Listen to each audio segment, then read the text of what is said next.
দীর্ঘ 5 বছর চেষ্টার পরে অবশেষে বোনের জামাইকে বিদেশ নিতে পারছে মিশারির আব্বু। আসসালামু আলাইকুম, আর একটা স্পেশাল ভিডিওতে আপনাদের স্বাগত। তো একটা সুখবর হচ্ছে, অবশেষে আমার ননদের জামাইকে মিশারির আব্বু বিদেশ নিতে পারছে। তার কাগজপত্র সব রেডি, বিদেশ যাওয়ার জন্য উনিও রেডি। এখন শুধু সৌদি আরব যাওয়ার অপেক্ষায়। তো এই পর্যন্ত অনেক আত্মীয় স্বজনকে মিশারির আব্বু বিদেশ নিয়েছে, কিন্তু নিজের আপন বোনের জামাইকে বিদেশ নিতে কেন এত দেরি হলো? দীর্ঘ 5 বছর ধরে বোনের জামাইকে বিদেশ নেওয়ার জন্য অনেক চেষ্টা করেছে, পারেই না, অবশেষে সফল হয়েছে। কিভাবে সফল হলো সেই গল্পটাও আজকে আপনাদেরকে শোনাবো। তো 5 বছর ধরে বারবার চেষ্টা করছে নিজের বোনের জামাইকে বিদেশ নেওয়ার জন্য। একবার না, দুইবার না, তিনবার চেষ্টা করেছে, কিছুতেই কিছু হচ্ছিল না। কেন? তো 5 বছর আগে আমার ননদের জামাইকে মেডিকেল করানো হয়। উনি প্রথমেই মেডিকেলে আনফিট, 5 বছর আগে মেডিকেলে আনফিট হয়েছে। তো সৌদি আরবের নিয়ম হচ্ছে, একবার যদি কেউ মেডিকেলে আনফিট হয় এবং সেটা যদি অনলাইন হয়ে যায়, তাহলে আর কখনো কাজের জন্য সৌদি আরব যেতে পারবে না। এমনিতে হজের জন্য, উমরার জন্য যেতে পারবে, কিন্তু কাজের ভিসায় সৌদি আরব যেতে পারবে না যদি একবার মেডিকেলে আনফিট হয়ে যায়। সেটাই হয়েছে, আমার ননদের জামাই মেডিকেলে আনফিট হয়েছে এবং সেটা সাথে সাথে অনলাইন হয়ে গেছে। এজন্য আর যেতে পারে না প্রথম অবস্থায়। দ্বিতীয় অবস্থায় আবার চেষ্টা করলো অন্যভাবে। সব কিছু ঠিক ছিল, মেডিকেলেও ফিট হয়েছে, কিন্তু যখন ভিসা স্ট্যাম্পিং করতে গেল তখন আবার ধরা পড়লো ওই যে আগেরবার মেডিকেল আনফিট হয়েছে সেটা তখনও পর্যন্ত অনলাইনে রয়ে গেছিল, তখনও হয় নাই। তারপর তৃতীয়বার আবারও চেষ্টা করেছে আরও ভাবে, কিন্তু কোনোভাবেই কাজ হচ্ছিল না। সব শেষে 5 বছর পরে এসে এখন আবার নতুন বুদ্ধি বের করেছে এবং সেই বুদ্ধি আলহামদুলিল্লাহ সফল হয়েছে। এবং সফল হওয়ার পর কাগজপত্র, মেডিকেল সব কিছু কমপ্লিট করে ফিঙ্গারপ্রিন্ট হয়েছে, পুলিশ ক্লিয়ারেন্স হয়েছে। মোট কথা, বিদেশ যাওয়ার জন্য যা যা প্রয়োজন সব কমপ্লিট। বিমানের টিকিটও কিন্তু অলরেডি কাটা শেষ, এখন শুধু দিন গুনবে আর যাবে। এখন অনেকে হয়তোবা জানতে চাইবেন যে 5 বছর আগে হয় নাই, 5 বছরের ভিতরেও হয় নাই, 5 বছর পরে কিভাবে হলো? সেটাই তো, এমন সমস্যায় হয়তোবা অনেকেই ভুগছেন যে মেডিকেল করেছেন, মেডিকেলে আনফিট হয়েছেন, পরবর্তীতে অনেকবার চেষ্টা করেছেন কিন্তু সৌদি আরব আর যেতে পারছেন না। তো তাদের জন্য সমাধান হচ্ছে, আপনাদের পাসপোর্ট চেঞ্জ করতে হবে। একটা না, দুইটা না, 3টা পাসপোর্ট চেঞ্জ করতে হবে। পাসপোর্টের মধ্যে যে নাম্বার আছে ওই নাম্বারগুলো কিন্তু বারবার চেঞ্জ হয়। দ্বিতীয় পাসপোর্টেও কিন্তু প্রথম পাসপোর্টের নাম্বারটা থেকে যায়, কিন্তু তৃতীয় পাসপোর্টের মধ্যে প্রথম পাসপোর্টের নাম্বার থাকে না, দ্বিতীয়টার নাম্বার থাকে। তো এভাবেই 3টা পাসপোর্ট চেঞ্জ করে আবার মেডিকেল করানো হয়, আবার ফিঙ্গারপ্রিন্ট দেওয়া হয়, তারপরে গিয়ে ভিসা স্ট্যাম্পিং করা হয়। আলহামদুলিল্লাহ কোনো ঝামেলা হয় নাই, সুন্দর মতো ভিসা স্ট্যাম্পিং হয়েছে এবং সৌদি আরব যাওয়ার জন্য সব কিছু রেডি হয়েছে। তো আপনারা যারা এই সমস্যায় ভুগছেন, এভাবে চেষ্টা করতে পারেন। আপনারা আপনাদের পাসপোর্ট চেঞ্জ করেন, একটা না, দুইটা না, 3টা পাসপোর্ট চেঞ্জ করতে হবে। এখন কথা হলো, আমার ননদের জামাই যে মেডিকেলে আনফিট হয়েছিল, ওনার কি খুব বড় ধরনের রোগ ছিল? মোটেও না। ওনার পিঠে সামান্য সলমের দাগ ছিল, মানে সাদা সাদা ছিট। এই অল্প কারণেই মেডিকেলে আনফিট হয়েছে। আর সৌদি আরবের মেডিকেল কিন্তু খুবই নিখুঁতভাবে করা হয়। তাছাড়া এক এক দেশের মেডিকেলের সিস্টেম হচ্ছে এক এক রকম। তো যখন আমার ননদের জামাই সামান্য সলমের কারণে মেডিকেলে আনফিট হয়, তখন উনি ওষুধ বড়ি খেয়ে আবার সুস্থ হয়। কিন্তু সুস্থ হলে কি হবে, যেটা ক্ষতি হওয়ার সেটা তো হয়ে গেছে আগেই। তো এই সামান্য কারণে যে মেডিকেলে আনফিট হয় সেটা আসলে আমরা কেউই জানতাম না। তাহলে তো আগেই ওষুধ বড়ি খেয়ে সলম ঠিক করে তারপর মেডিকেল করতো। তারপর আবার যতবার মেডিকেল করেছে ততবারই ফিট হয়েছে, কিন্তু যেটা ক্ষতি হওয়ার সেটা তো আগেই হয়ে গেছে। তো মিশারির আব্বু অনেকবার চেষ্টা করেছে তার বোনের জামাইকে বিদেশ নিয়ে তার লাইফটাও সেট করে দেওয়ার জন্য। যেহেতু আমাদের মাধ্যমে আমাদের অনেক আত্মীয় স্বজন প্রতিষ্ঠিত হয়েছে, তাদের লাইফ সেট হয়েছে, তো আমার ননদের জামাই কেন না, আমার ননদরা কেন না? হৃদয়কে বিদেশ নিয়েছি, মাসে 70-80 হাজার টাকা বেতন পায়, আলহামদুলিল্লাহ তারা এখন স্বাবলম্বী, তার মা বোন ভালো আছে। আমার হাজব্যান্ডের ফুফাতো ভাই, চাচাতো ভাই, তাদেরও বিদেশ নিয়েছে। তাদের মধ্যে এখন একজন বিদেশ রয়ে গেছে, আরেকজন চলে এসেছে, এটা তাদের গাফিলতি। এখন আবার ননদের জামাইকে বিদেশ নিচ্ছে, মানে তার বোনের জামাইকে বিদেশ নিচ্ছে, ইনশাল্লাহ তার লাইফও সেট করে দিবে। আমরা চাই না আমাদের আত্মীয় স্বজনের মধ্যে কেউ গরিব থাকুক, সবাই স্বাবলম্বী হোক, সবাই ভালো থাকুক, সেটাই চাই। তো সেই পরিপ্রেক্ষিতেই নিজের উদ্যোগে বোনের জামাইকে বিদেশ নিচ্ছে, ইনশাল্লাহ ভালো চাকরি দিবে, ভালো কাজ দিবে, আর সুযোগ সুবিধা সেটা তো আর বলতেই হয় না, যেহেতু নিজের আন্ডারে রেখে তারপরে নিজে চাকরি দিবে। তো দোয়া করবেন সবাই, আমাদের সম্মান যাতে দিন দিন আরও বৃদ্ধি পায়, আমরা যেন মানুষের আরও উপকার করতে পারি, মানুষ যাতে সবসময় আমাদের ভালোই বলে, কখনো মন্দ যাতে না বলতে পারে। আর কখনো কিন্তু মন্দ কাজ করি নাই, সবসময় ভালো কাজটাই করে গিয়েছি। তো এই হচ্ছে আপনাদের জন্য একটা সুখবর, আমার ননদের জন্য সুখবর। সেও অনেক দিন ধরে অপেক্ষা করছিল কবে ওনার হাজব্যান্ড বিদেশ যাবে। তো ওনার মনের আশাও পূরণ হয়েছে, আর আমরা চেষ্টা করছিলাম যে ওনাকে নিয়ে দিতে যেতে পারি, আমার ননদের মুখে যাতে হাসি ফোটে, সেটাও হয়েছে আলহামদুলিল্লাহ। সব কিছু মিলিয়ে তো এখন বাকিটা হচ্ছে আল্লাহর ইচ্ছা, আল্লাহর ওনার রিজিক যেভাবে রেখেছেন, যেভাবে লিখে রেখেছেন সেভাবেই হবে। তো সাথেই থাকুন, সারাদিন আর কি করি সব কিছু এই ভিডিওতে জানতে পারবেন। সকাল সকালে বৃষ্টি, শুধু সকাল না, গতকাল থেকে বৃষ্টি। তো বৃষ্টিতে ভিজে এখন ছেলে যাচ্ছে স্কুলে। ভিজবে বলতে গাড়ি পর্যন্ত আর কি ভিজা যাইতে হইব, গাড়িতে উঠে গেলে আর টেনশন নেই।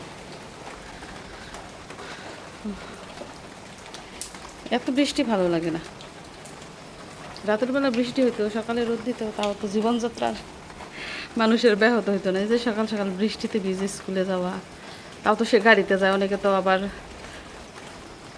হাইটা যায়, অনেকে আবার ভেঙে ভেঙে যায়, তাদের তো অসুবিধা হয়। তো রান্না বান্না এক কুতুনি শেষ করছি, খাওয়াই আছে, টিফিন দিয়ে স্কুলে পাঠাইছি।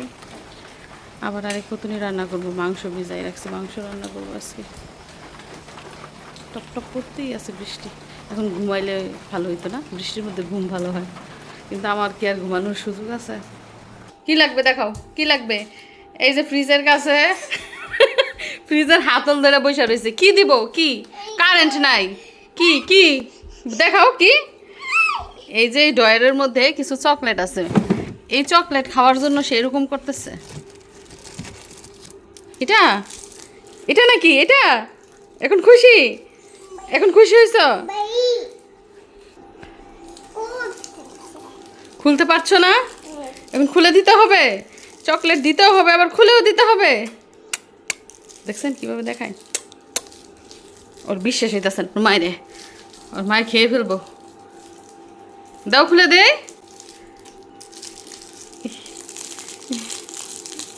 চকলেট, ইয়ে টুনটুনি বুড়ি, টুনটুনি চকলেট। খাইবো না, একটু দুই কামড় নাকি খেয়ে দিব ফেলে, কিন্তু দেখাইবো চকলেট দিতাম, বারবার দেখাইবো। খেতে হবে কিন্তু পুরাটা, ফিনিশ। এটা নাই, দাও, এটা আমার কাছে ফেলে দে।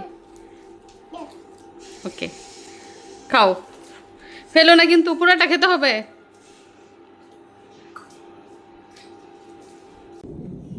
তো সকালে রোদ ছিল, রোদ উঠে আবার এক পশলা বৃষ্টি হয়েছে, বৃষ্টির পরে আবার রোদ উঠেছে। আর এদিক দিয়ে দেখেন আমার শাশুড়ি আমাদের ঘরের যেই রুমে থাকে ওই রুমের কম্বল, বিছানার চাদর, বালিশের কভার, কোন বালিশের কভার, তারপর চৈতি যেই কম্বল নাই সব ধুয়ে দিয়েছি। কালকে রাতেই মেশিনে দিয়েছি, সকালে রোদে দিব, ওই যে বৃষ্টি নামছে, পরে আর রোদে দিতে পারি না। এখন সুন্দর রোদ উঠেছে, এখন রোদে দিয়েছি। আর সকালবেলা কি করেছি, উঠান ঝাড়ু দিয়েছি। উঠান ঝাড়ু দেওয়ার সময় টপ টপ করে বৃষ্টি পড়তেছিল, তারপরে এই যে আর ময়লা পরিষ্কার করতে পারিনি, এক জায়গায় থুপ দিছি, এদিক দিয়া ওই পাশ দিয়া, এই যে এইখানে এক থুপ দিছি, পুরো উঠান ঝাড়ু দিছি। আর টপ টপ করে বৃষ্টি শুরু হয়ে গেছে, তারপর আর উঠানটা ঝাড়ু দিতে পারি নাই। এখন এই ময়লাগুলা পরিষ্কার করব।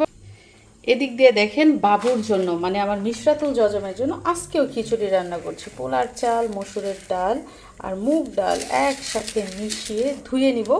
আর এদিকটায় 4-5 রকমের সবজি একসাথে কেটে নিয়েছি, এগুলো ভালো করে ধুবো, ধুয়ে পানি জড়িয়ে তারপরে রান্না করব কি, খিচুড়ি। আর এই পাশ দিয়ে দেখুন মিশরাতের খিচুড়ি সে নিজে রান্না করার জন্য অলরেডি রান্না করে সে চলে এসেছে। কি নিয়ে যাও? গাজর, গাজর একটা রইছে আর বাকিগুলা দিয়ে দিছি খিচুড়িতে। কি কাটাকাটি শেষ হয় না এখনো? উলি লি লি লি। মাম্মা তুমি গাজর খাবে? কেটে দিব? কি খিচুড়ি রান্না করবেন? ইয়ে ইয়ে পাখি, আমার পাখি খিচুড়ি রান্না করবো আজকে। সবাইকে খিচুড়ি রান্না করে খাওয়াইবা। শোনো মামা, তোমার খিচুড়ি কি সবাইকে দিবা খাওয়ার জন্য, না তুমি একাই খাবে? একাই খাবে, কাউকে দিবে না। তো এদিক দিয়ে চাল ডাল সবজি সব ধুয়ে পরিমাণ মতো লবণ এবং পানি দিয়ে চুলার মধ্যে বসিয়ে দিয়েছি। অল্প আঁচে রান্না করব, আস্তে আস্তে যাতে সব কিছু ফুটে সিদ্ধ হয়, সেজন্যই অল্প আঁচে রান্না করতে হবে। এবং রান্না শেষে খিচুড়ি ঠান্ডা করব, তারপর ব্লেন্ডার করব। বুঝতেই পারছেন যেদিন খিচুড়ি রান্না করা হয় সেদিন আমার কাজের কত ঝামেলা থাকে। মাশাআল্লাহ, আজকেও সুন্দর রোদ উঠেছে এবং রোদ উঠাতে আমার সুবিধা হয়েছে, কারণ সকাল সকাল কাপড় ধুয়ে এই যে রোদে শুকাতে দিয়েছি। টিনের ছালেও কাপড় দিছি, 2 আরের মধ্যে কাপড় দিছি, তারপরও কাপড়ে জায়গা নেয় না। যদি রোদ না হইতো তাহলে যে কি একটা অবস্থা হইতো। এই কাপড় ধোয়া দিয়ে নিয়ে বাচ্চার ঘর কাপড়, মানে ডেইলি কাপড় জমে কাহিলো লাগতেছে। এখনও খাই নাই, রান্না বান্না করলাম, তারপরে খাবার খাওয়াইলাম অনেকে, মেয়েরে খাওয়াবো। আর ওই পাশটার কি খবর? মেয়েরে তার দাদির কাছে দিচ্ছি, তার দাদির সাথে ঘুরতেছে।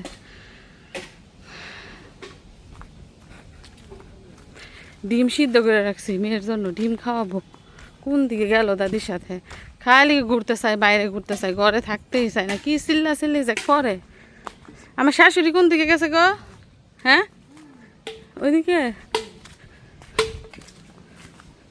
আপনার ঘড়ি কাটা এখনো হয় নাই? ওই যে না লেন আর খাওয়ামো, দেন দেন আমারটা দেন। আর এই যে ঘাস, কিছুদিন আগে দেখলাম কাইটটা কুইটা পরিষ্কার করলো, আবার দেখেন ঘাস হইয়া বড় বড় আখের মতো হয়ে গেছে।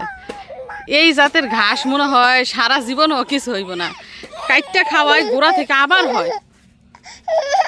পাগল হয়ে গেছে আমার মায়ের, দেখেন অবস্থায় যে লাল হয়ে গেছে রোদে, দেখছেন? তারপরে সে রোদ দিয়ে ঘুরবো।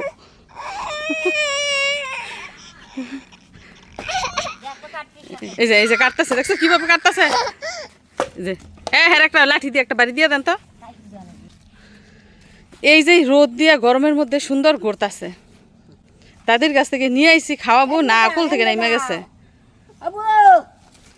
ই ফাওটা কাট দো, খড়ির মধ্যে যাইতেছে। না না না, ওইদিকে যাবে না। আর একটা লাঠি দিয়ে বাড়ি দিয়ে দেন, তাহলে আর আসবো না এদিকে।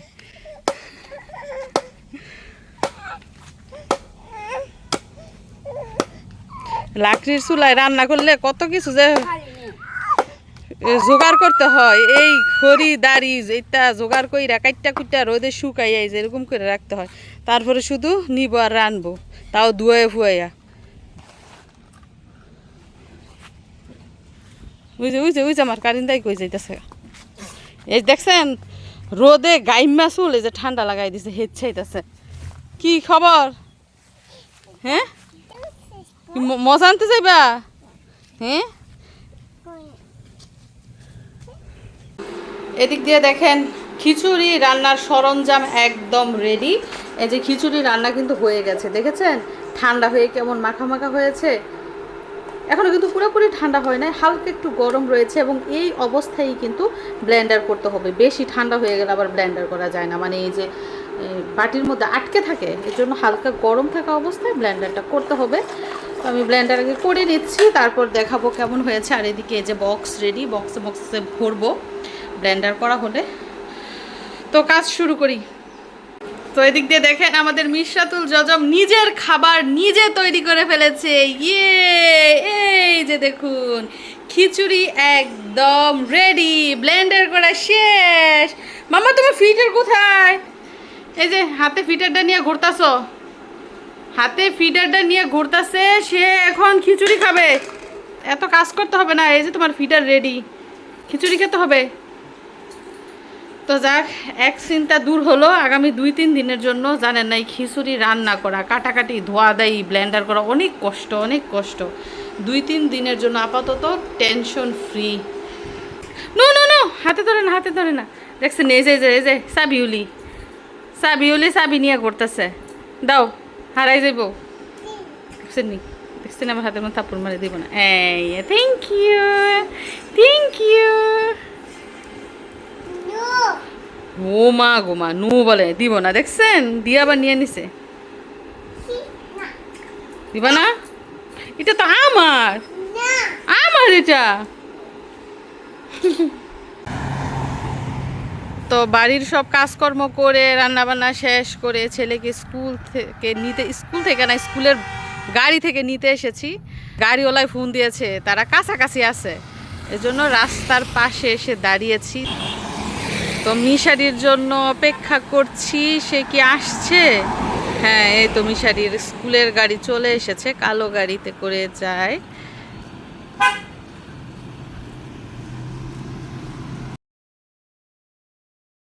সবার শেষে আমার মিশারি গাড়ি থেকে নামে।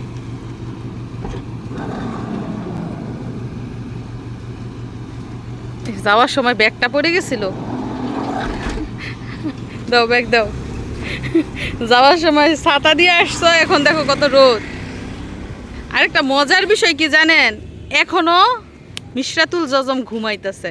মিশারি স্কুলে যাওয়ার সময়ও তার বোন ঘুমায়, স্কুল থেকে আসার পরেও দেখে তার বোন ঘুমাই। তোমার বোন কি খালি ঘুমাই? দেখেন এই যে ল্যাংড়ায় হাঁটতেছে। আজকেও মনে হয় বল খেলছে, বল খেললা পায়ের মধ্যে ব্যথা পাইয়ে আসে। এই যে মানা করি, বাবা তুমি বল খেলো না, সে বল খেলার এত পাগল। এই ভাবিও স্কুল থেকে আসছে বাচ্চা নিয়ে, তো ছেলে বল খেলার এত পাগল, বল সে খেলবো আর পায়ের মধ্যে ব্যথা পাইয়ে আসে, আর আমার মলম দিয়া ডইলা দেওয়ান লাগে। বাবা টিফিন শেষ করেছ? একদিনও টিফিন পুরা খায় না। তোমার স্কুলে যেতে ভালো লাগে? স্কুল পাগল মিশারি, একদিনও বলে না যে মা আজকে আমি স্কুলে যাব না। সবার আগে ঘুম থেকে উঠে বসে থাকবো স্কুলে যাওয়ার জন্য, এত পাগল স্কুলের। তো আরেকটা খবর হচ্ছে, এই যে আমার ননদের জামাইকে বিদেশ নেওয়া হচ্ছে। সবচেয়ে বেশি কে খুশি হয়েছে বলেন তো? সবচেয়ে বেশি খুশি হয়েছে আমার শাশুড়ি মা। আমার শাশুড়ি মা অনেক চিন্তায় ছিল, ওনার এই মেয়েকে নিয়ে আর মেয়ের জামাইকে নিয়ে অনেক চিন্তায় ছিল। তো ওনার চিন্তা একদম মাথা থেকে ঝেড়ে ফেলে দিয়েছে, এখন আর কোনো চিন্তা নাই। যেহেতু ওনার মেয়ের জামাই ওনার ছেলের কাছে যাবে, ওনার ছেলের হাতে পড়বে, সেহেতু আমার শাশুড়ির আর কোনো টেনশন নাই। আমার শাশুড়ি এখন নিশ্চিন্তে ঘুমাবে। তো আমরাও আমার শাশুড়ির জন্য খুব চিন্তা করি, উনি যাতে নিশ্চিন্তে সবসময় থাকে, উনি যাতে সবসময় চিন্তামুক্ত থাকে। আর আমার শাশুড়ির 6টা ছেলে মেয়ে, আপনারা সবাই জানেন। 6 ছেলে মেয়ের মধ্যে সবাই আলহামদুলিল্লাহ প্রতিষ্ঠিত। তো এই ননদ ইনশাল্লাহ প্রতিষ্ঠিত হবে, আল্লাহ যদি সহায় হয় এবং আপনাদের দোয়ায়। তো আজকের মতো বিদায় নিচ্ছি, সবাই ভালো থাকবেন। আল্লাহ হাফেজ।